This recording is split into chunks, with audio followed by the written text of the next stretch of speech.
하나님은 호세아 선지자에게 어떻게 살아야 할지 알려주셨어요. 호세아를 통해 사람들에게 하나님의 말씀을 전하고 싶으셨기 때문이에요. 하나님은 호세아에게 말씀하셨어요.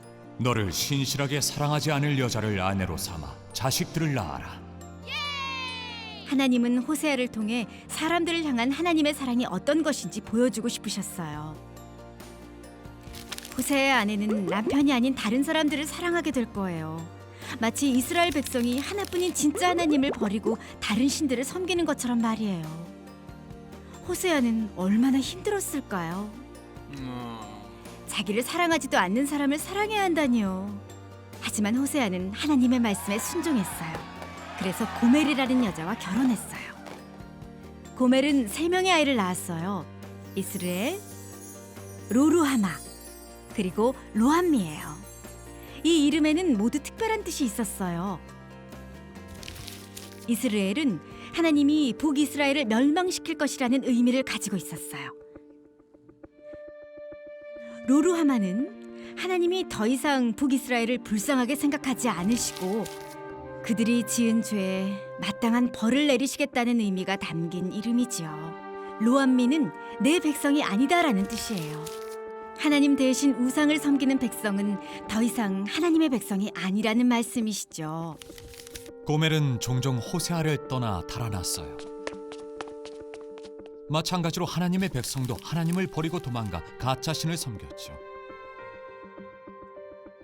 하나님은 호세아에게 아내를 찾아오라고 하셨어요. 호세아는 고멜을 찾아내 돈을 주고 다시 데려왔고 더는 부정한 일을 하지 말라고 당부했어요. 고멜은 남편을 신실하게 사랑하지 않았지만 호세아는 여전히 고멜을 사랑했어요.